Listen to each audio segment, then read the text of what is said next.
my wonderful and loving Belle, and I dined at Baxter's to celebrate Reagan's re-election. Although we both liked him, neither of us trusted George Bush.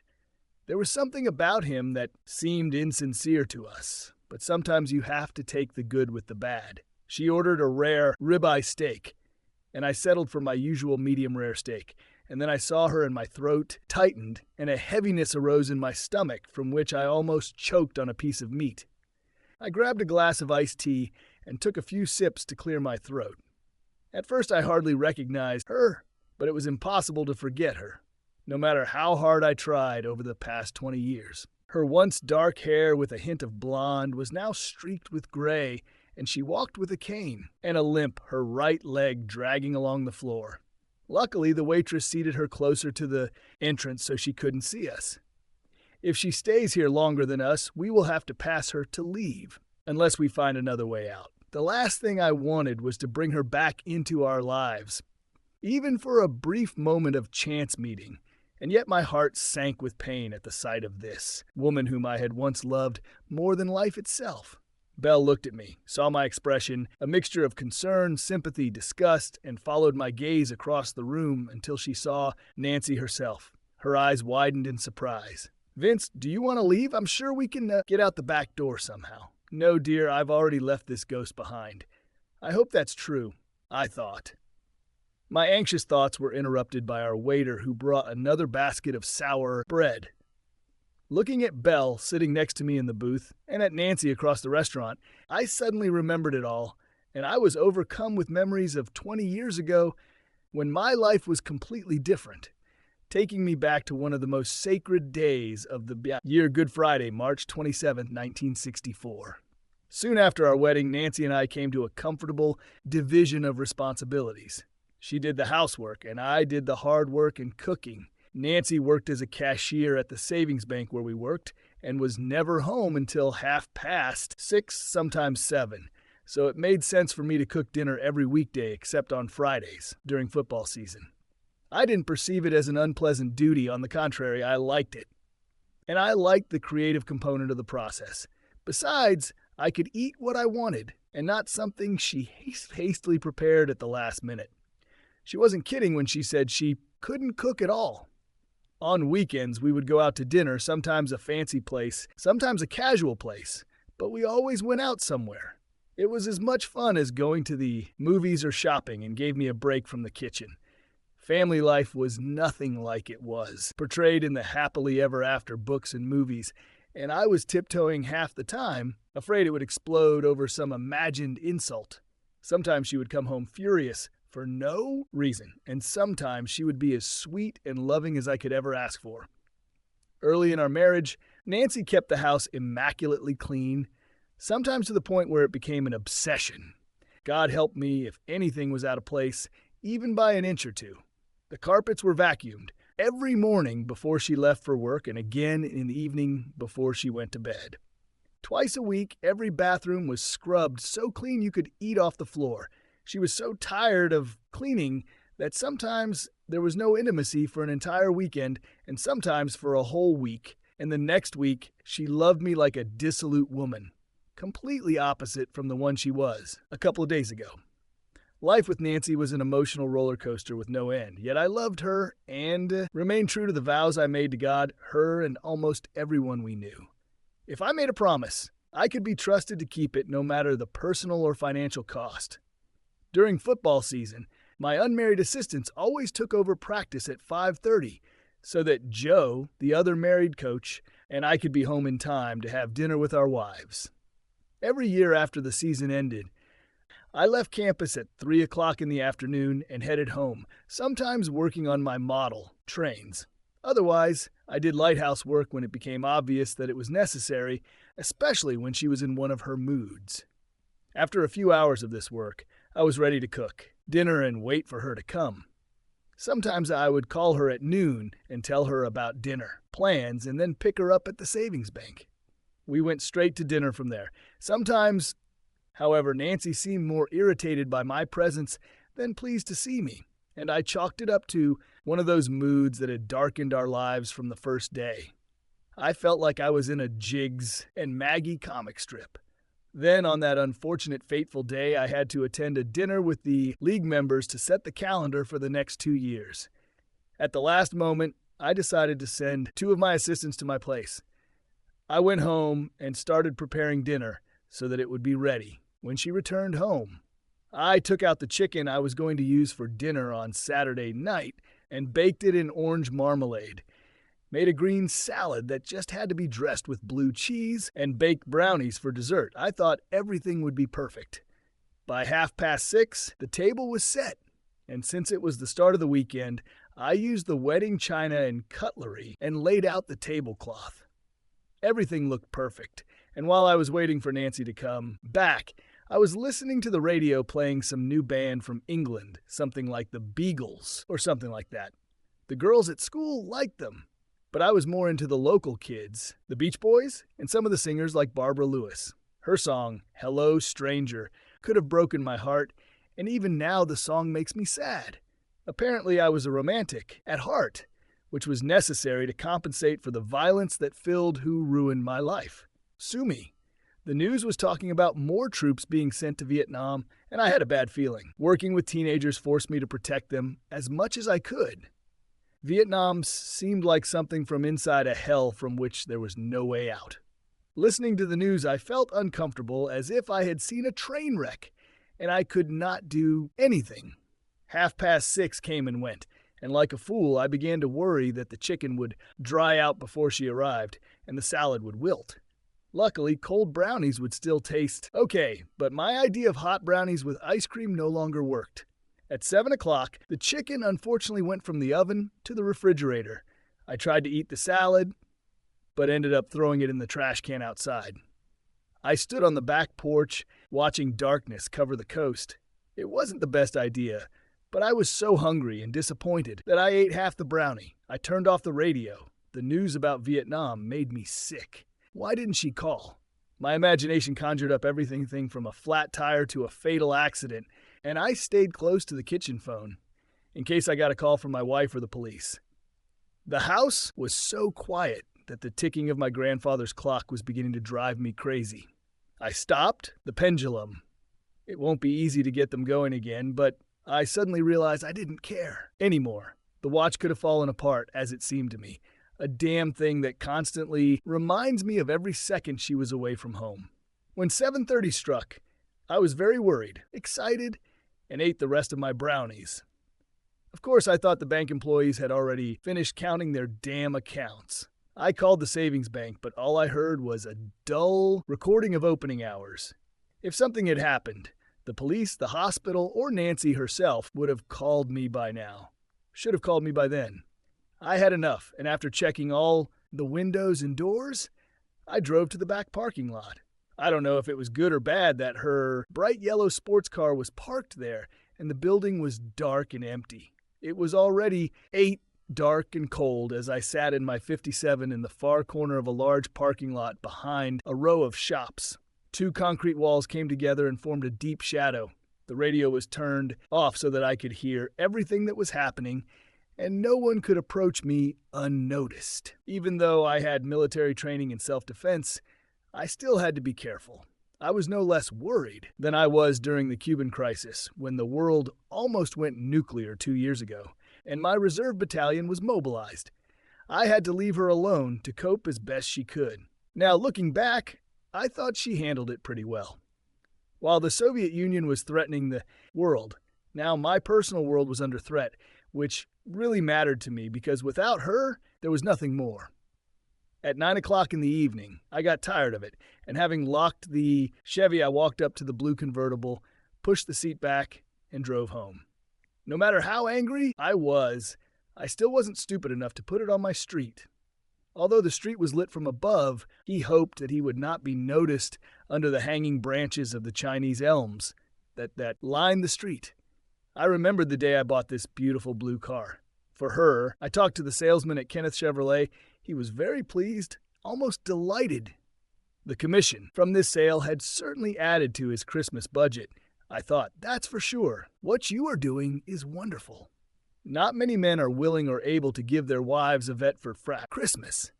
These Stingrays are incredibly popular and hard to find, especially now, so we're lucky to have found this one for you. When you love someone, I said, as much as I do, it's easy. She is the most important person in my life. I don't know what I would do without her. Okay, here's what we have. The base price of the convertible is $4,037. Leather seats another $80, tinted windows $16, hardtop $236, limited slip differential $43, axle 3.08 only $2, reinforced brakes 327 horsepower with fuel injection $430, automatic transmission $199, power steering $75, aluminum wheels $322, tires with white, sidewalls $31, rear lights $10, MFM radio $174, and special performance package $118 total. Second 7 on 516 plus sales tax preparation and delivery, $17,875. Coach, will it do? I wrote out a check for $700-800, signed it in a big way, and gave it to the seller. The Stingray was an incredible sports car, and I couldn't wait to see her face when I brought it home. This car was fantastic. The 327 fuel injection made the car go like a rocket, and I installed every option on it, including an automatic transmission. The first day and that night were the only times I drove it myself. Whether I would ever drive it again remained unknown. It seemed like it was a glaring symbol of what was missing in my life. At about 10 o'clock, I heard her key scrape in the lock, and she almost tripped as she walked inside. I slowly got up from the sofa where I had almost fallen asleep and walked over to her. She smelled of smoke, sweat, stale beer, and something else I couldn't quite place, but it seemed like something I should recognize. Damn, I thought, what a damn fool I am. My wife was surprised to see me at home, and her face turned red for a moment before turning into a stony expression. Nancy, dear, what happened? I asked, trying to figure out what kind of excuse she could come up with. Someone stole a car, and I was at the police station. She headed to the bedroom, still in her heavy winter coat and carrying a silver clutch, which I had seen for the first time. I followed her down the corridor. I thought she would be more upset about losing the vet and would at least tell the police what really happened. When she stopped at the closed bedroom door, I almost ran into her. Are you okay? Have you been with them all this time? Who was with you? 4 hours. What did they say? Why didn't you call me? What could you do? She answered sharply, moving from one leg to the other. If she were a man, I thought she would have already swung. Somehow her personality changed again in the morning. Then she sang along with the radio at breakfast. I commented on her joyful mood, and she immediately shut down. I could be with you and take you home. That's what I could do. Who brought you home after all? I'm tired and going to bed. Good night, Vince, she said, without answering my simple question. We went into the bedroom. Nancy, honey, I have dinner ready for you, I said, giving her one last chance to sit down and maybe talk before my anger could make me do something that we would both regret. Well, at least I would. I knew she was hiding something, but I still didn't understand what or with whom, even though my stomach was tight and I wanted to vomit all those brownies I had recklessly eaten earlier. Nancy walked into the bathroom, still wearing her winter coat, and closed the door. I heard the lock click, and then the shower started, something she never did in the evening. At least that's what I started to think about when I was home. I waited until she fell asleep. She could probably sleep even during an atomic explosion. I remember thinking after a passenger plane flew low over the house one night, and she didn't wake up. I didn't want to go to bed, not after all this anyway, and I probably never would go to bed again after this. I didn't know what to do. Her behavior did not seem worse to me than other times when she fell into depression that lasted for weeks. God, my baby was so spoiled. Going into the laundry basket, I found a revealing red dress.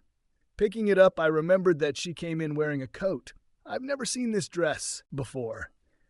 He still reeked of cigarettes and something else that I still couldn't quite put my finger on, but it seemed familiar. Wherever Nancy's underwear was, I didn't know, and now I didn't care anymore. Although maybe not, if only because of personal pride. Someone was trying to make me look like a fool, and I wasn't going to put up with it. Whatever acceptance I had shown of her behavior before came to an abrupt and final end. I used to be a fool, but now the bitter truth was staring me in the face. I threw the stinking dress into the grocery bag and returned to the kitchen. where I washed my hands until they were as red and painful as my broken heart. As far as I knew, my wife had never cheated on me, and that's why it was so difficult for me to accept everything that was happening. Although it was already indecently late, I called my brother to return my old car. A little after midnight we returned. I drove Nancy's vet to my brother's house. Although my brother was waiting for an answer, I said nothing. There was nothing to say, and I saw him shake his head when he thought I didn't notice. I forgave and accepted many of her strange mood swings over the 5 years of our marriage because I loved her more than life itself. I took my marriage vows seriously. If I gave my word on something, I kept it. It's just a shame that no one else was so bound by these rules, or at least most people were. I had forgiven a lot of her even weirder behavior lately, but this was something I couldn't forgive, and I needed to figure out how to proceed. If she really did what I was now thinking, then the marriage no longer existed. It was destroyed by her own actions, freeing me from my vows and everything they implied. The obvious kick her out sounded tempting, but I didn't want to get destroyed in the divorce proceedings. I knew there was a smarter way than to get crushed by these crazy California divorce laws where the woman gets everything. As I was getting out of the car, my brother extended his hand. "Whatever it is, you know I'm here," he said. "Whatever it is, thank you. I'll let you know." I walked back into the house, wondering how long it would be before it exploded. I turned on the TV and was stunned by the news of a major earthquake in Alaska. The widespread destruction in Anchorage seemed to mirror the destruction of my life. Eventually, I fell into a restless sleep, and the dreams I had came straight from hell. The next morning, I woke up at 6 in the morning, as usual, despite how little sleep I had slept, but it was more difficult to remember where I was. I slept in the chair and was a little stiff from the night there. The TV was still on. Its bluish glow illuminated the room. The dinner table, of course, was still set from the night before. I left him alone and went to the kitchen to make an omelet and toast. It's a pity that there is no beer in the house, I thought. I could use it now. For someone who doesn't drink, I really wanted to get drunk, a stupid response to a serious problem. Might as well add this to your shopping list along with a gun, maybe a big gun, a seriously big damn gun. The plate fell into the trash can. Wedding china, to hell with it, I said to myself. I realized there was no point in giving away my intentions, so I picked it up, I cracked it. This seemed symbolic to me in the light of my feelings. Sometimes we would have long, tender, wonderful Saturday morning lovemaking, but now the very thought of it disgusted me. And I thought I was going to lose my breakfast. Never in my life have I felt so unhappy. Not even my mother's death had the same impact on me as the horrors raging in my heart. Nancy was still sleeping, looking the same as she did on our wedding day. She was lying on her stomach, her dark blonde hair spread across the pillow and her left arm hanging over the edge of the bed. Barely controlling my anger, I knew this was the 4th attempt, and I refused to back down.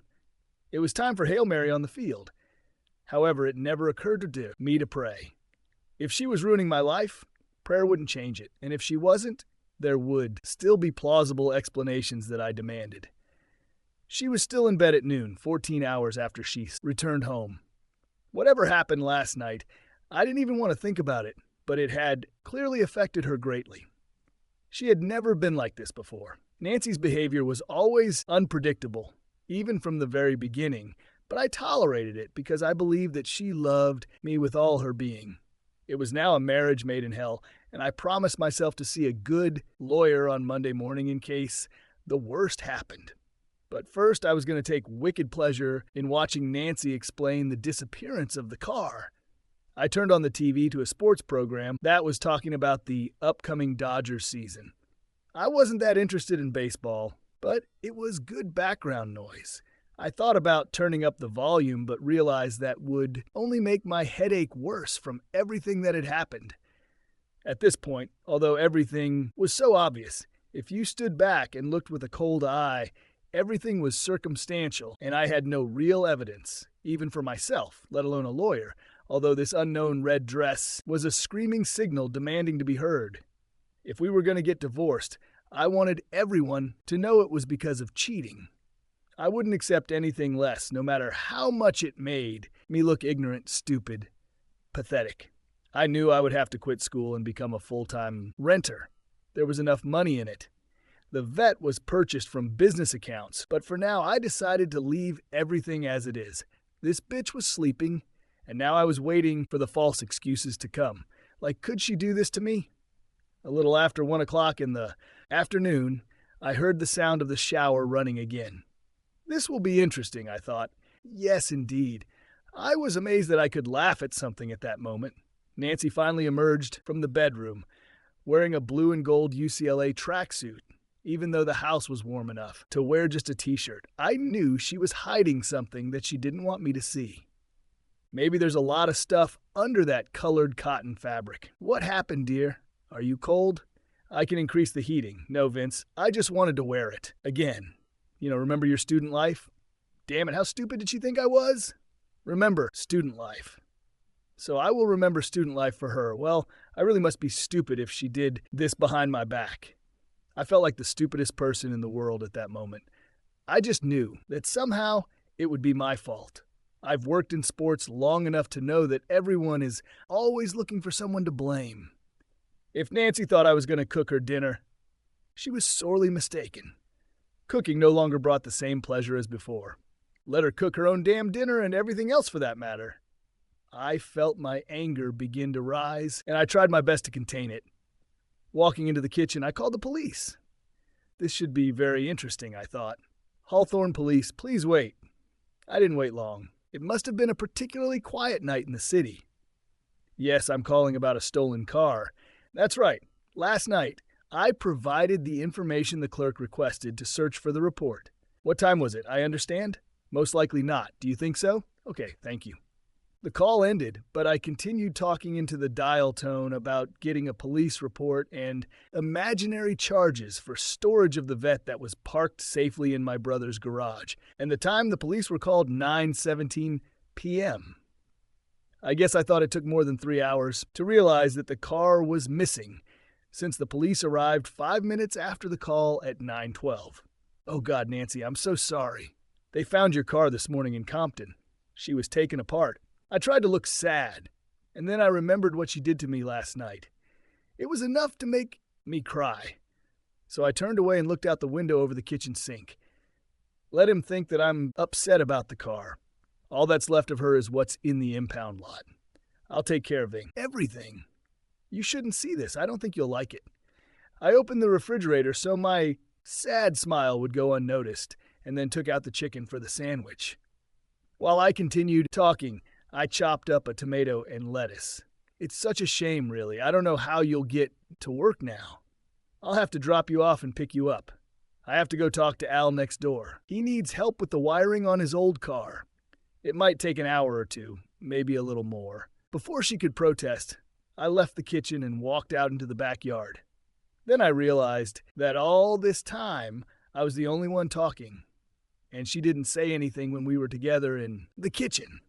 I leaned against the wall next to the kitchen window as she grabbed the phone and started dialing a number. I was stunned. She couldn't even wait a minute. I wasn't going to put up with what she did, like some crazy men do, and tolerate it or let her continue with or without my permission. I wasn't one of those people. I'd better listen, I said to myself, and leaned against the wall of the house. The rough plaster hurt my skin, but not as much as her actions. No, there is no car. No, I don't know what happened. Did Jerry say something about me? Oh, did he say? I don't know now. I'll tell Vince something next Monday. Okay, I'll think of something.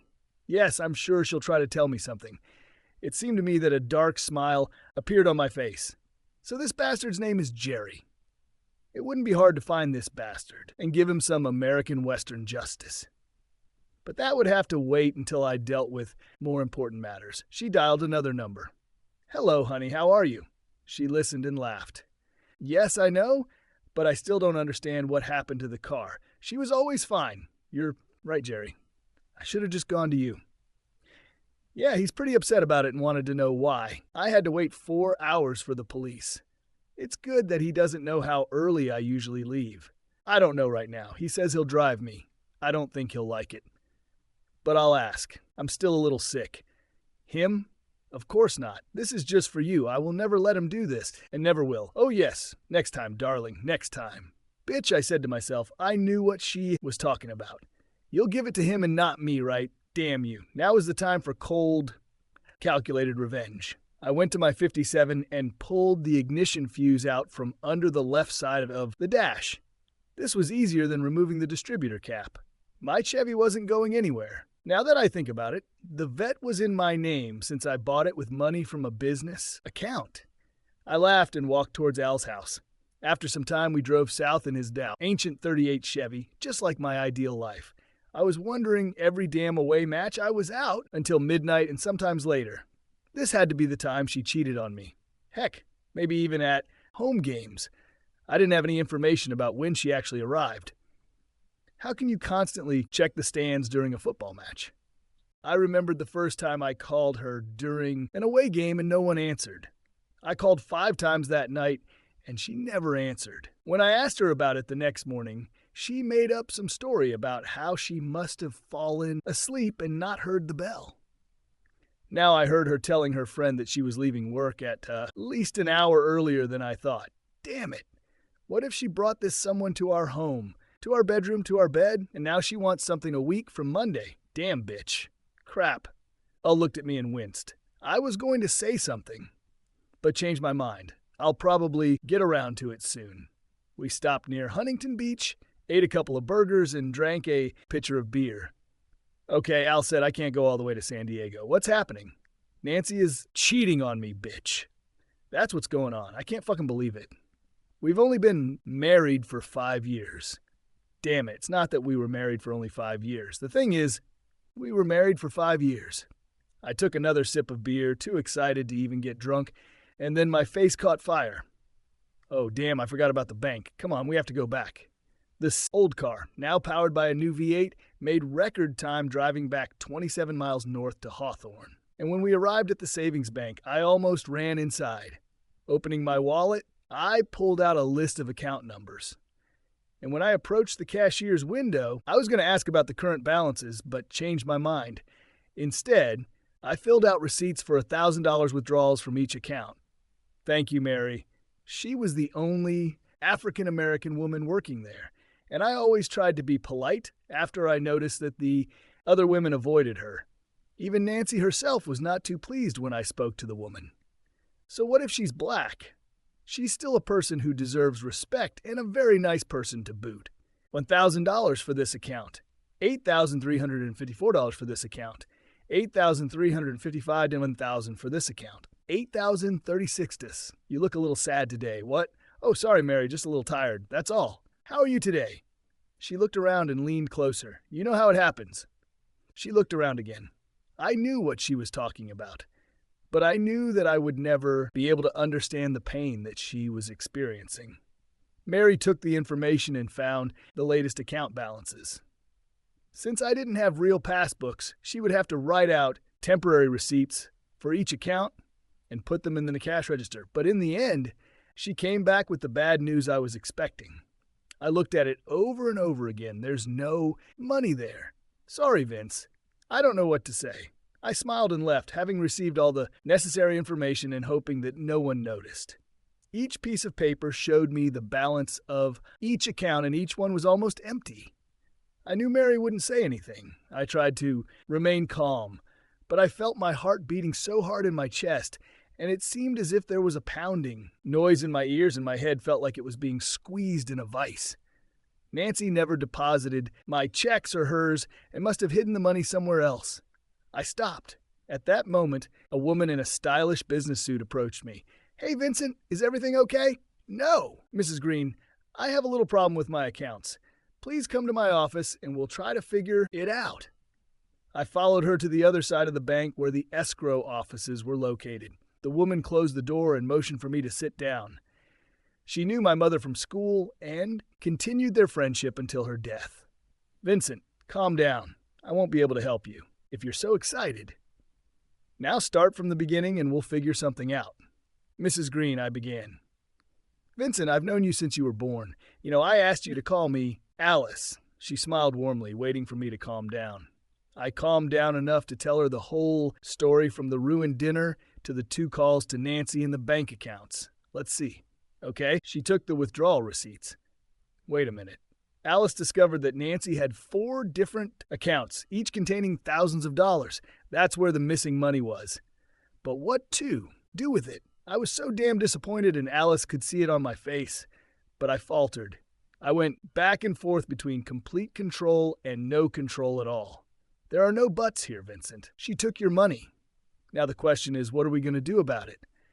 Alice said, "You have to admit that the money is gone, but we will protect your business accounts right now." She took the phone and said something. A few minutes later, the assistant manager came in with a cashier's check for $120, $370, $62, effectively closing my savings bank business accounts. That was an incredible amount of money for someone at the time, and it was the only reason I could afford to remain a teacher and coach. "If you sign here, here, and here," he said, "can I use your phone?" I asked.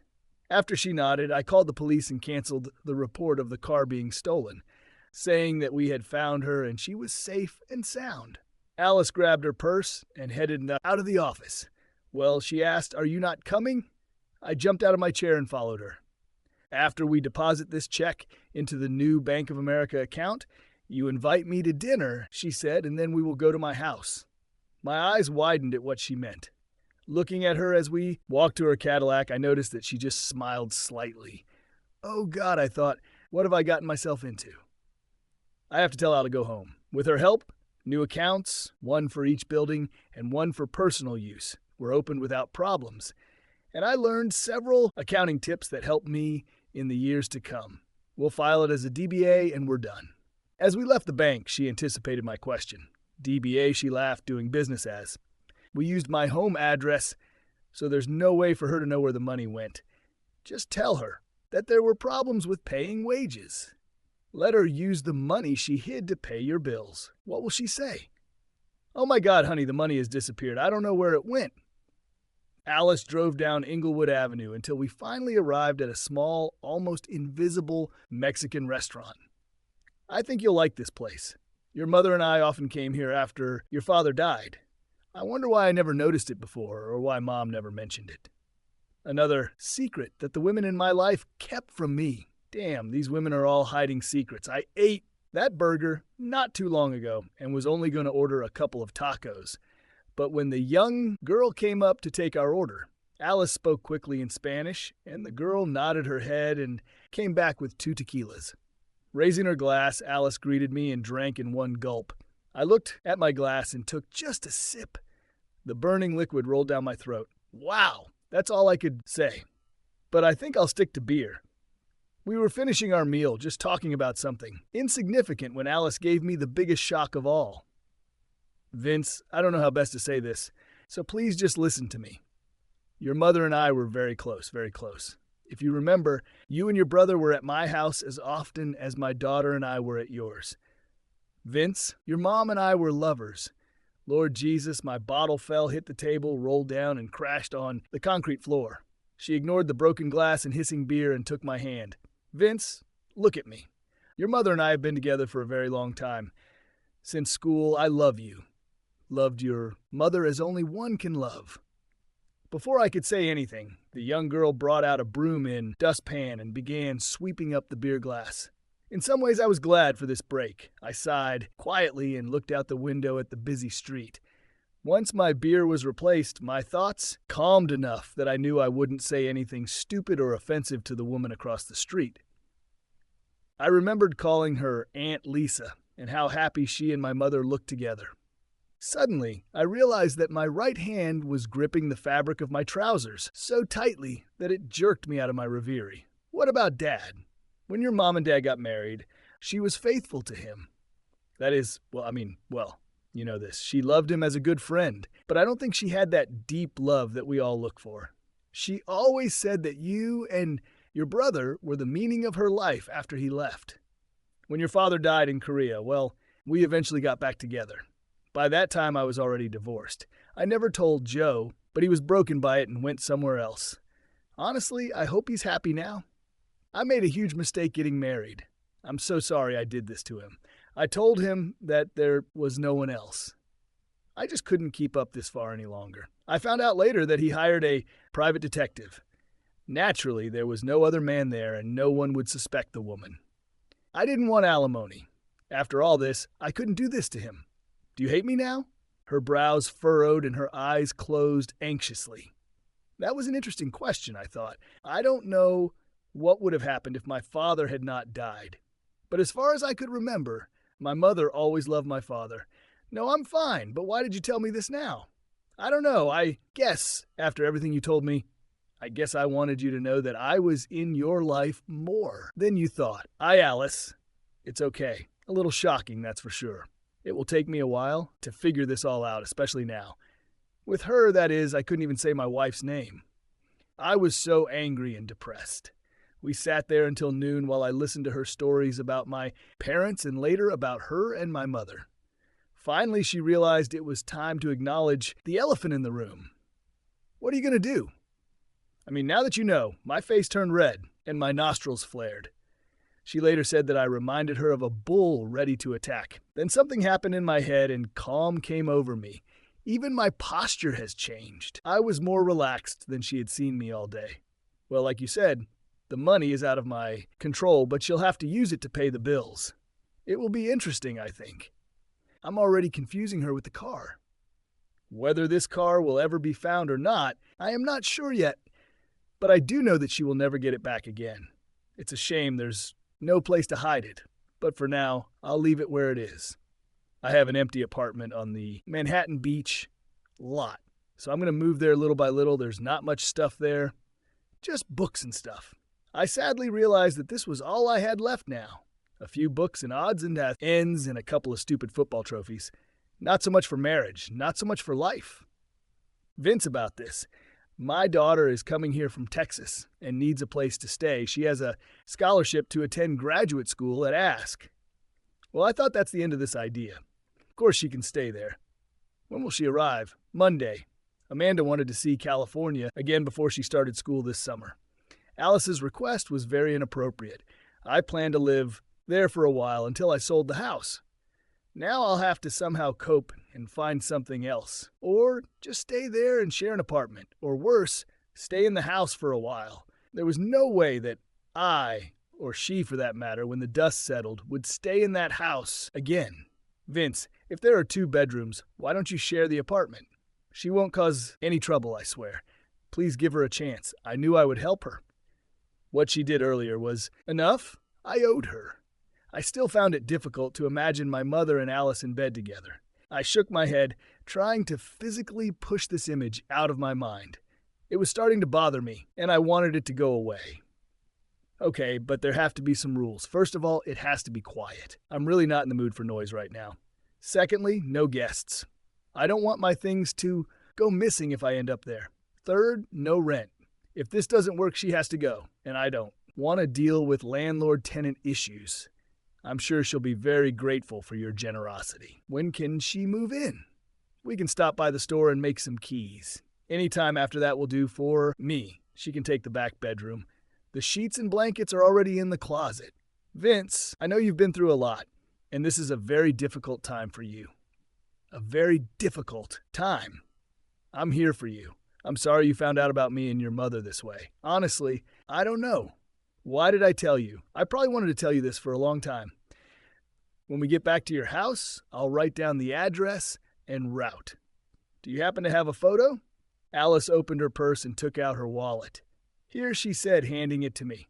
On the left side was a photograph of a slender girl, almost thin, with mousy brown hair and large round glasses. But on the right, I saw a photo of Alice and my mother, both smiling at the camera, hugging each other. I immediately realized that they were much more than just friends. So much I thought that I didn't know and probably never would. I returned the wallet. Come on, Vince. I said I want to take you home. We walked out into the daylight.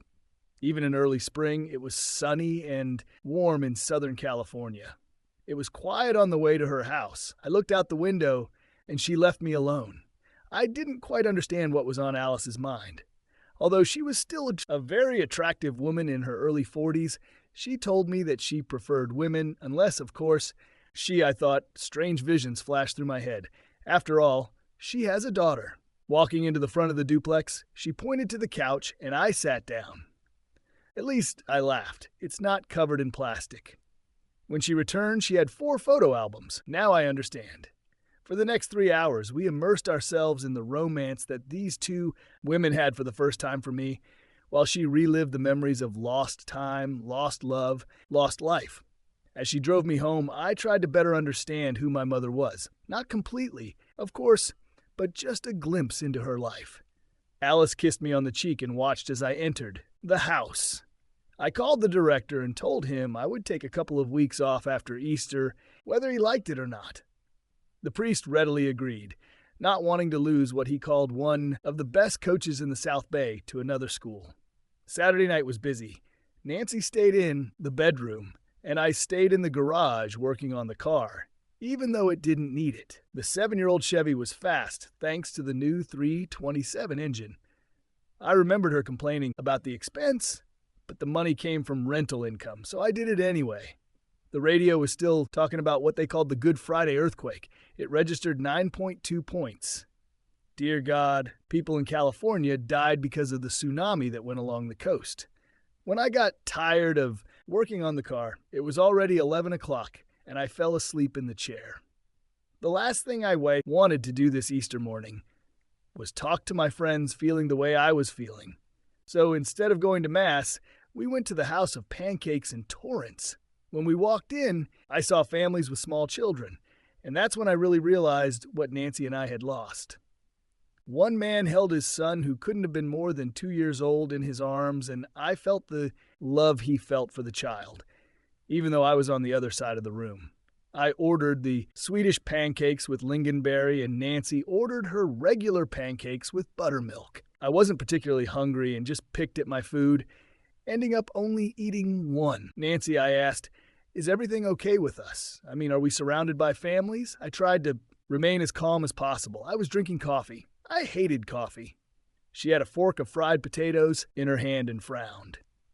Of course, Vince, why are you asking? Is something bothering you? Friday night. What about her? I know there's no car, but we can buy another one. Honey, I just don't understand what happened and why you didn't call me. I already told you, Vince, I didn't think you could help, so where could I find a phone number? You found him easily, enough to call the police after 9 o'clock in the evening. How about that? Listen, Vince, I thought we'd have a nice breakfast together. If you want to act like that, we'd better stay home. Listen, I'm sorry. For some reason, I found myself on the defensive. I just worried so much about you and felt helpless because I didn't know what was going on. Even I realized that I sounded like a weak, defeated man. Well, okay, I understand. I'm sorry it won't happen again, she said. I wasn't sure what that really meant, but decided to accept it for now. I'm fine, thanks. I took another sip of coffee. It didn't make me like it, no matter who made it. Nancy, I forgot to tell you that some utility bills arrived yesterday and they need to be paid. But I don't have your salary yet. I told you they were having payroll problems. They said they would sort it out as soon as possible. We have plenty of money in the savings account, just use a little of it. But she shifted a little in her chair. We've been saving for a baby. You know when we're going to have one. It's okay, when the checks start coming in again, we'll just return that money later. But she lifted her fork and the potato slipped as her hand shook. What's wrong, honey? Any problems? You don't look well. Maybe you're getting sick. Maybe you should stay home tomorrow. I'll call and tell you you're sick. No, it's okay. I still have to go send the payments.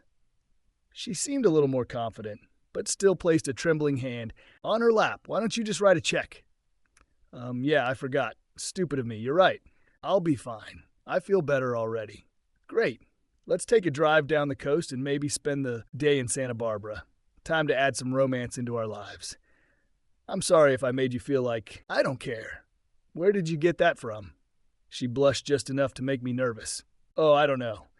It just seems like you've become distant, like you have something more important than us. That's all. Vince, no, there is nothing and no one more important to me than you and us. You have to believe it. You have to. She started crying and I was confused. What's really going on? I had no idea at the time, and it would not become clear for many years. I moved across the sofa and hugged her. Don't cry, baby.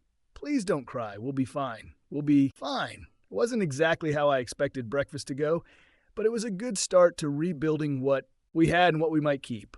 I loved her, but could I live with her? Come on, let's go. I took her hand and helped her get up.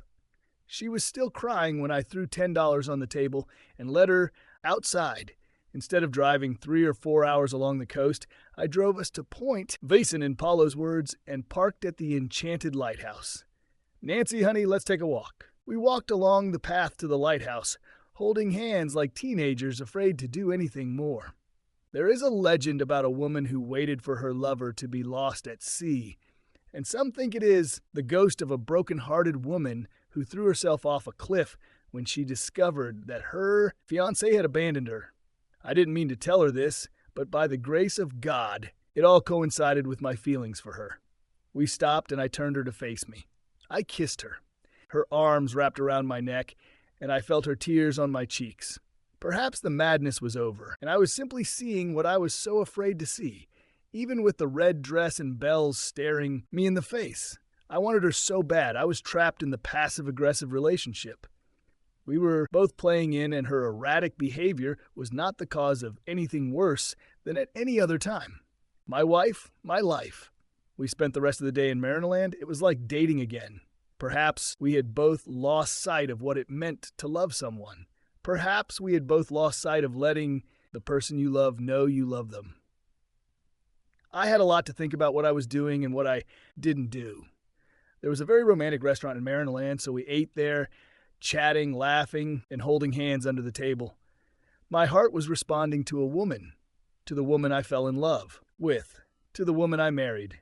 We returned home and went to bed. We just lay there cuddled up to each other. I hugged her tightly, hoping that the demons that had been possessing her from time to time had been exorcised. However, I still needed to see a doctor. It's better to be safe than sorry, and find out exactly what she was doing when I wasn't around. On Monday, I dropped Nancy off at the back door. For the first time, she kissed me and waved goodbye. I turned off Hawthorne Boulevard and headed west on Rosecrans towards Santa Monica Bay. Alice's daughter was moving, and I wanted to meet her. I started whistling, something I haven't done in a long time. Nancy did not like whistling, calling it ill-mannered. The Beatles were playing on the radio, Love Me Do. 93 KHJ was disappointing. I didn't like the song, so I changed the station. 1070K and X. Earthquake Vietnam again. I turned off the radio, preferring the sound of the wind rushing past the open window. I parked in front of a building with apartments. With 20 apartments, this was a necessity.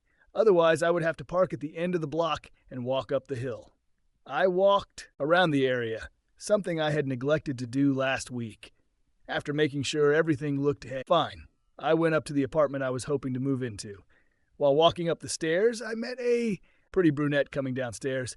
Even though it was still technically early spring, the day was warm, and her white shorts and almost too tight Texas A&M t-shirt quickly caught my attention, something that had rarely happened since I'd married Nancy.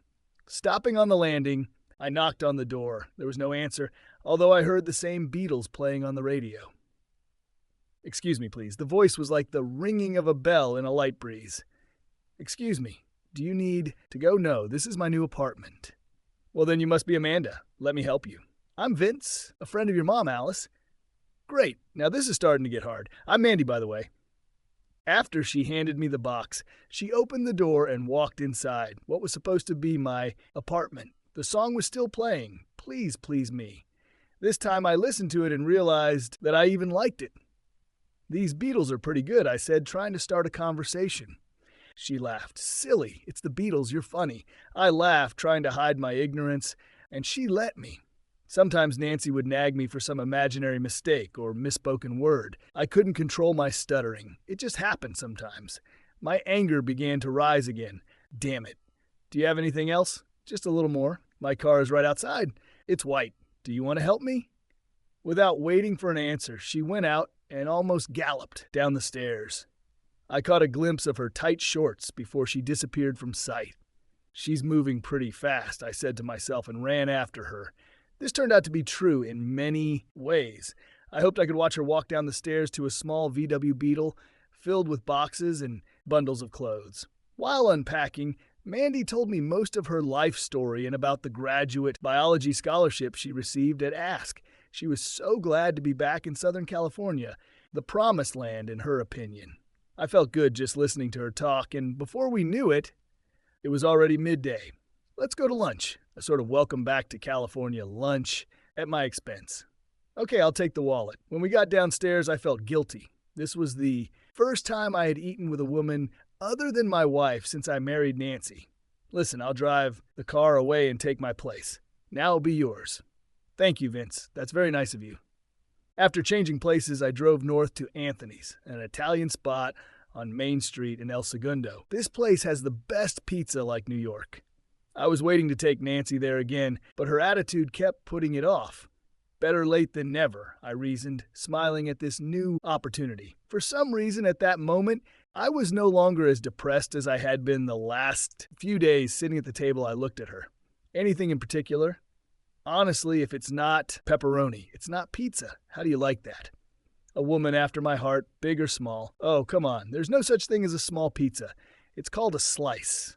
Okay, that's great. Just know that we're not saying piece here. It's part. You're right, I forgot. So did you have a part recently? She laughed when I spat the iced tea onto my pants. Mandy called the waiter and ordered the largest pepperoni. So she asked, "Tell me, what else is there to do here besides eat? Pizza and surf?" She gave me a monolith-like smile and watched as I sat nervously in my seat. It was obvious, I thought, that she wasn't playing a trick on me. Most men, well, boys are actually pretty dumb when it comes to women. She took another sip of her Coke and looked around for the waiter. "Do you see an opportunity to return to your wife at all?" The waiter interrupted my thoughts. Just in time. "One large pepperoni, more Coke, young lady. Yes, thank you. Now, Vince, answer my question, please." She looked at me with a little girl expression that probably worked a lot in Texas. I took a piece from the plate, pulling the mozzarella all over the table. I folded it like a paper airplane and took a bite of the still hot pizza. God, she was so hot and so delicious. I chewed with my mouth slightly open, trying to let the heat escape before everything inside burned. What? I tried to buy time by wondering where it came from. I took another piece, this time cool, down, almost burning myself. Look, I know you're destroyed because of your wife and everything. I'm just trying to see if there's a chance for a girl like me. Like I said, this girl moved fast. Jesus Christ. That was absolutely insane. Mandy, I sighed. I'm just trying to figure out what's going on myself. Look, I appreciate your interest, but I don't know. I'll tell you. I'll keep you in mind. Fair. Okay, Mom told me you're not some softy. Are we okay, Vince? Yeah, we're fine. I looked at her. Behind this girl next door appearance with a fluffy tail, I realized there was a tigress. I wondered if Alice knew about this. These damn women with their damn secrets are all messing with my head. We finished lunch. Time couldn't have passed faster for me. I wanted to get away from this new shark in the water. I needed to clear my head for whatever might happen next with Nancy. Somehow I had to make it work. I still loved her. I was mad. Tuesday passed as normally as possible given my condition. I tried to be extra nice to her and was met with a very calm demeanor when I brought her home that night. The next morning, after driving a very reserved Nancy to work, I went to see my doctor, a friend of mine. He volunteered to be the team doctor and kept a close eye on each player for injuries. If he told me the child couldn't play, then the child couldn't play. The doctor was clearly upset with me, and I could only imagine what he was thinking. He took enough fluid samples to test for every disease known to man. Now this is going to hurt. He laughed as he stuck the needle into me. This penicillin cures some diseases you might have caught. It's the most common disease right now. God forbid if she becomes resistant to penicillin. Other nasty things will take a little longer if you have them, and I hope not. Anyway, this will get us started, and I'll get back to you as soon as I can. Better yet, call me on Thursday, and we'll find out what's what. Okay, tell the woman outside to give you a lollipop. Sorry, Coach. I didn't mean to laugh at that. It's really bad. I'm sorry. It's okay, Doctor. I've already walked this path. Thank you for seeing me so quickly. I drove to Bank of America to deposit early rent checks. I stood in line, not paying much attention to other people, and was very surprised when the cashier turned out to be Mary. It was one of those fateful turning points that affect the rest of your life. She was just as surprised as I was, smiling. She quickly processed my deposits and returned my savings books. When I returned to the parking lot, I noticed that she had inserted a note between the first and second books. "I need to talk to you. Please wait if you can. I'll be free at noon." I looked at my watch, 11:35. At least it wasn't an hour later. I couldn't understand what she wanted, however. 8 minutes after noon, she left the back exit of the bank. I approached her from the car and she saw me. "Take me somewhere. Vince, please." I looked at her dark face in bewilderment. Her eyes were full of sadness. Another woman with secrets. Is there really one left around me without them? "Mexican food," I smiled. "Whatever you want, Vince, I really don't care. Damn." Another capricious woman. I turned west, off El Segundo Boulevard, and drove on to Inglewood Avenue and then south. The loud blue Chevy was easy to spot, so I didn't want to drive past Nancy's work. Someone would probably have noticed us. Pretty soon we arrived at the same little Mexican place that Alice showed me. When we sat down, the same young girl brought 2 beers and a glass for Mary. "What are you going to do?" I asked. "I really don't know. You seem to have been here before, I guess. Can you order for me?" I knew that Mary didn't come to me for a free lunch, so I decided to treat myself a little and ask the girl to bring tacos and enchiladas, and then we would decide what to do next. I looked at the woman sitting opposite me. She reminded me of that singer from The Supremes, only a little heavier and with more curves. I thought she could make someone who loved her very happy. This was the second time I ate with a woman who was not my wife. "Calm down," she said. "I don't bite, at least not hard." I waited until she finished her first taco before asking, "So, dear Mary, what have I done to deserve the honor of your company?" Yes, I thought it was smooth enough.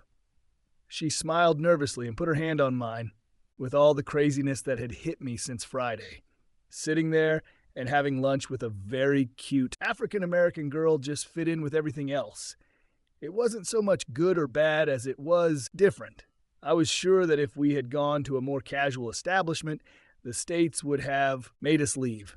"Vince, you're probably wondering why I'm at Bank of America now." I nodded my head and took another bite of my taco. "I can't work there anymore. Stay there any longer. Besides the obvious problems, most of the women working there, they sleep around." She completely captured my attention. Majority I asked nervously, even married ones. It was the most satisfying gut punch I've ever received. My hand was shaking so much that I had to put the beer down before breaking another bottle. "I'm so sorry, Vince." Her sad face said it all. It was one thing to guess, to hope against hope that this wasn't true, or at least a passing fad, a silly adventure we could go through. But promiscuity took everything to a new level. Do you know who I knew but I didn't want to know? One of them is Jerry Estandia. My beer-fueled lunch rose back up my throat. I raised my palm towards her and went to the toilet as quickly as I could. When I returned, my food was cold and my beer was warm. For the most part, with the exception of the first taco, her food remained untouched. "Sorry, Mary, It's okay, Vince. It shows that you are human and you love your wife." "Yeah, well, I wanted another beer but changed my mind." "Thank you, Mary. I can't imagine how hard it was for you to tell me that. Do you want anything else?" I looked for the girl. "No, I'm not very hungry." "Look, why don't we start over?" I could see that she didn't quite understand, so I just continued. "Hi, I'm Vince and you're really cute." I reached across the table and shook her hand and a very genuine smile appeared on her face. "Hi, I'm Mary and it's nice to meet you. Do you come here often?" We both laughed. And for the rest of the day, we ate and told each other our life stories.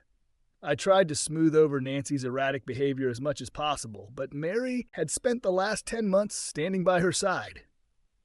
I learned that she lived in a small apartment in Lenox and walked 4 blocks back and forth to catch the bus. At that moment, a crazy idea appeared in my head.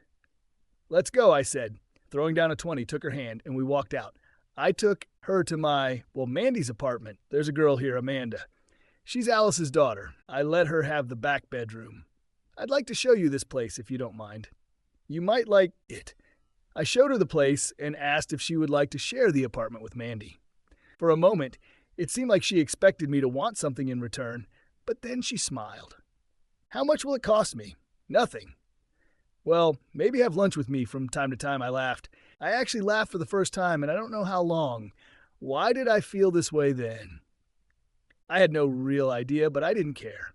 "So are you taking it?" I'm acting like one of my footballer crushes when a pretty fan finally notices him. Yes, thank you very much. But what about your things? I'll take the boys with me. When do you want to move? Last month. You'll need a car. There are no buses here. Let me handle this. Wait a second. I called my operations manager and explained what I needed. They'll be here in about an hour or so. Steve is the boss. He'll have a set of keys for you. I'm going to buy you a car today, but I need to get there before the DMV closes. See you later tonight. When I said it, I knew how it sounded, but when I started apologizing, she just smiled. I stand by your word, Vince. Ever since I took the vet to my brother, I've kept the pink card in my wallet. I made it to the DMV a few minutes before closing and stated that the license plates were stolen, and I needed new ones. Simple and done. I went and changed the plates and talked to my brother, handing him the keys to Nancy's car. I drove the 57 to pick up Nancy. Pizza?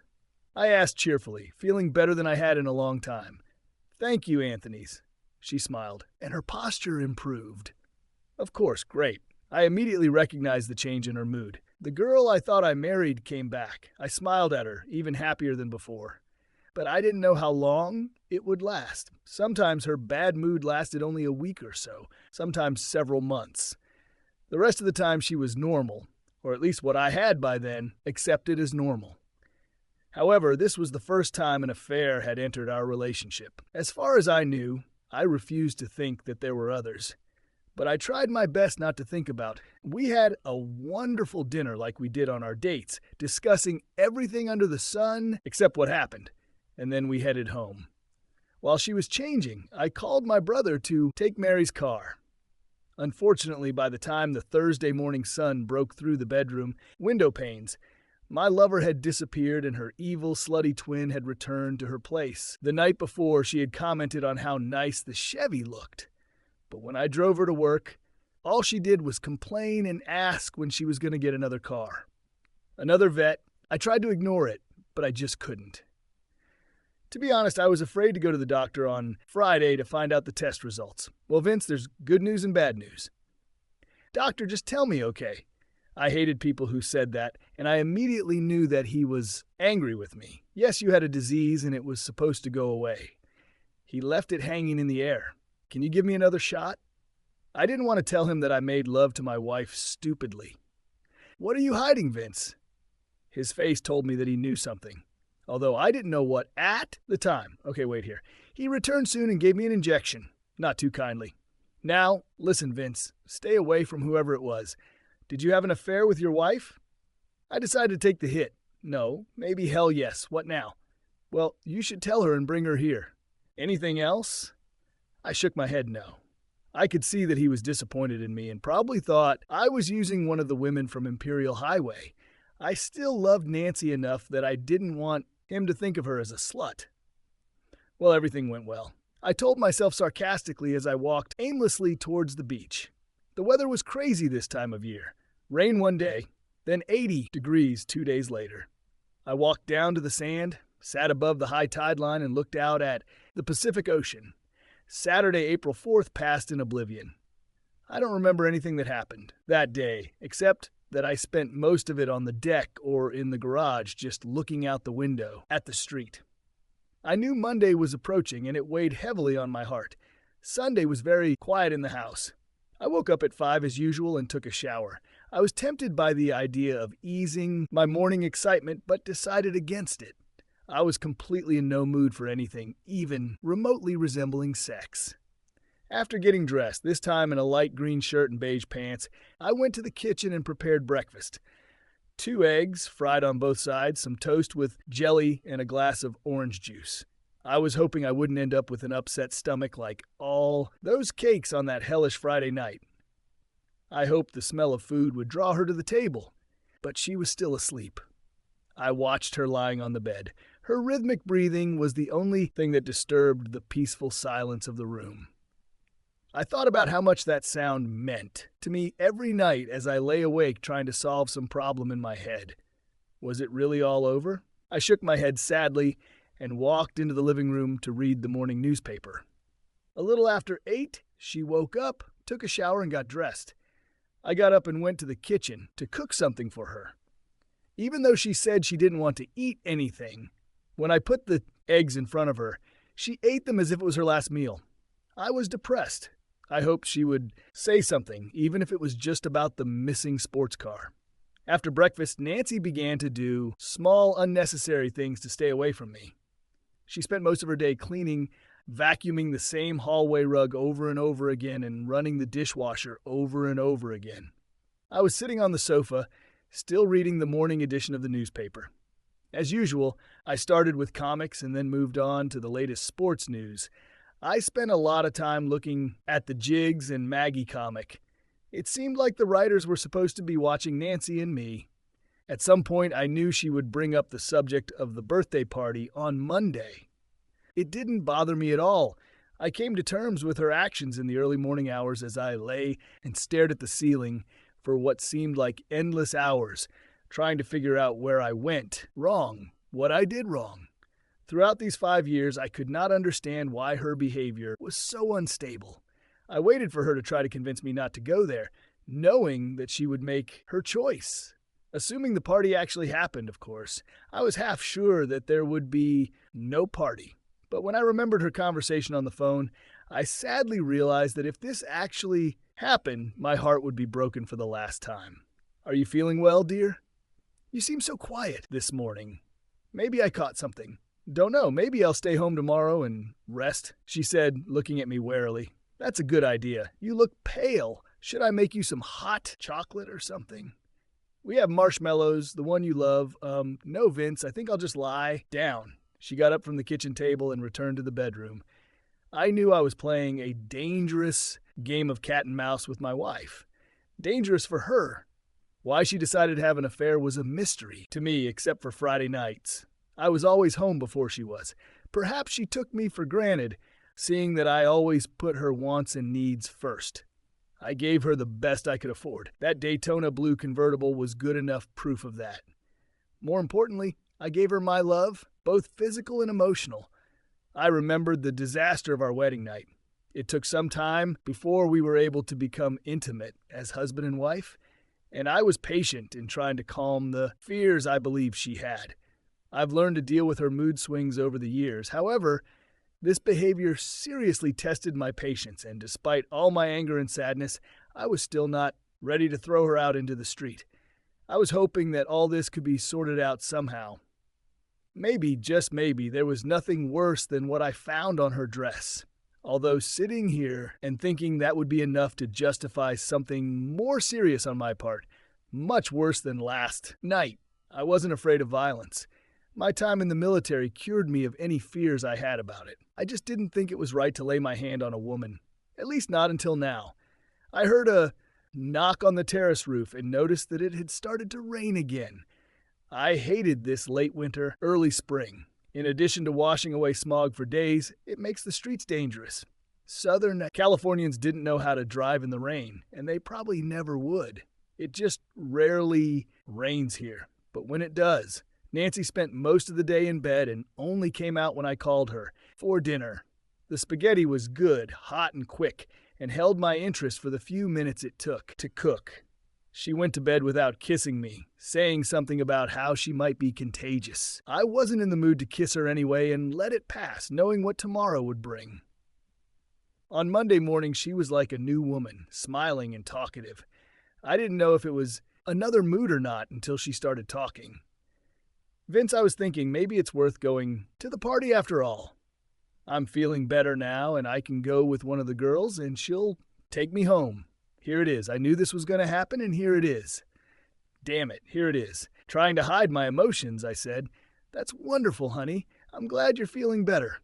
Are you ready to go? Yes, I'll just take my purse. I wondered which purse she was going to take, since her regular one was still locked at my brother's. She eventually came out of the bedroom with another handbag that I had never seen before, a very chic black one. It became clear to me that she was again unhappy with driving my old Chevy, but this time she didn't say anything. It didn't bother me. It was a nice car, well looked after, especially with its royal blue color. It just wasn't her vet. I had a few things I wanted to get done during the day, and then an hour before she was supposed to leave the bank, I was going to stop by, tell her I was waiting for her. and sit there to watch her activities. And then, according to my plan, we will buy the woman a birthday present. See you tonight, Vince, but don't wait for me if you don't want to. Again, there was no kiss, although she seemed in such a good mood as I had never seen. She slammed the Chevy door and the window glass shook. I hated it, and she knew I hated it. Her passive-aggressive behavior will get her into physical trouble someday. Maybe not with me, but definitely with someone. Well, probably me. I watched as she walked into the building, never once looking back to see if I was still there, let alone waving goodbye, as was her habit when I drove her to work. I checked my watch. It was 8:45. She was so self-absorbed that she didn't even notice that I would be more than an hour late for work. I went to the Hawthorne Apartments to do my weekly rounds. I was neglecting my responsibilities as an owner because of everything that was going on with my wife. And I knew that if I continued this way, my investment would be out of my control. I was glad to see that the maintenance crew was hard at work painting the exterior. I realized that it had been 5 years since this was last done. My God, I thought how quickly time flies when you are immersed in the minutiae of everyday problems. I thought about inviting Mary to dinner again, but decided that might not be a good idea, especially since I needed time for the antibiotics to cure the disease I picked up from my wife. At 4:30, I returned to the savings bank. Walking inside, I immediately noticed Nancy behind the counter talking to another cashier. I walked around the corner, walked into the escrow department to Alice's office, and knocked on the doorframe. "Vince, dear, come in. How is my Amanda?" She told me that you were very helpful to her today with the boxes, and you invited her to lunch. Quite a busy day for you, I see. Alice, there is nothing between me and Mandy, and nothing will happen, I swear. Mandy, huh? Well, it looks like you're her friend. She allows herself to be called that only by close friends. Then she became serious. What's wrong with Nancy? I looked around and closed the door behind me. You see, the thing is, I told her what happened on Saturday and what happened on Saturday night that led to Sunday morning. We were basically silent the whole weekend, and she spent most of the day in our bedroom. However, last night she said she was too sick to go to the party when I offered to take her there. And this morning she thinks she convinced me to let her go with another cashier. So I thought I'd get here early and tell her I'll still be waiting. Should be interesting, I think. Alice smiled slightly. Vince, you are inventive, almost as creative as she probably thinks she is. Why do you think so? Vince, I'm starting to listen more closely now that I'm involved in this case again, so to speak. As you can guess, I'm here, they're there, and I'm a little older than the crowd. Her friend is Dolores Hall. She and Nancy have become as inseparable as thieves. Dolores is something of an easy virtue. What are you planning to do now? I heard fear in the tone of her voice. Dolores, huh? I thought so. The same. I'm going to wait until it's almost closing and then surprise Little. My wife a little? Do you want to watch? I'll look, but from the front of the bank. I don't want to give away my situation to you. Perhaps you will want my help again. Okay? About 10 minutes left, right? If you don't mind, I'll just sit here with you until the doors close. Will this cause you any problems? No, actually, you're just discussing a possible loan for new property. How do you like that? I settled into a very comfortable dark leather chair. Thank you. Thank you for all your help. And you know about that day at the Mexican restaurant. Sorry for my reaction. It was just unusual. She gave me a mysterious smile. That's a good word, unusual. So be it. About Mandy. She a little slutty, I know, but I can't do anything about it. I just wanted to say that she is a wonderful girl. Mandy, you say? Well, it looks like you've become her friend. She only allows close friends to call her that. Then she became serious. Vince, you should stay away from her. She will only confuse you and make you feel worse afterwards. Now you need a clear mind because of Nancy. Vince, stop playing with this and listen to me. Can you hear me, Vince? I'm not speaking as her mother, but as your friend. Stay away from her. Stay as far away from her bed as possible. This was interesting, I thought. That Saturday, she wanted me to move in with Mandy. I wonder what changed between them. At least I understood where her mom was coming from. There was a knock on the door, and it opened. Miss Green were closing. Thank you, Mr. Canton. I'm here with a client. I'll run it when I'm done. Okay. He left, and I closed the door again. If necessary, I will take him out later. She turned to me with concern in her eyes. I just thought for a minute. Sorry. I looked up at the ceiling. I think it's showtime. I said, getting up from my chair. The employee lounge was located on the top floor and overlooked the lobby. Alice and I remained in her office, listening to several voices, including Nancy's, coming up the stairs. I stood up and Alice joined me, walking out into the lobby of the building. Standing at the back door leading into the parking lot, I watched as she walked toward the ticket counters where she could signal to me when my wife would come downstairs. The sounds of laughter increased as people returned to the first floor. Alice nodded her head slightly. If I had not been looking for it, I would have missed this signal. Nancy came around the corner, wearing a short orange skirt and what I assumed was a light yellow silk blouse. As far as I remember, I had never seen these things before, but in truth, I had never seen the dress she was wearing on Friday night. Walking with his arm tightly around her waist was a handsome, well-built man whom I took to be Jerry.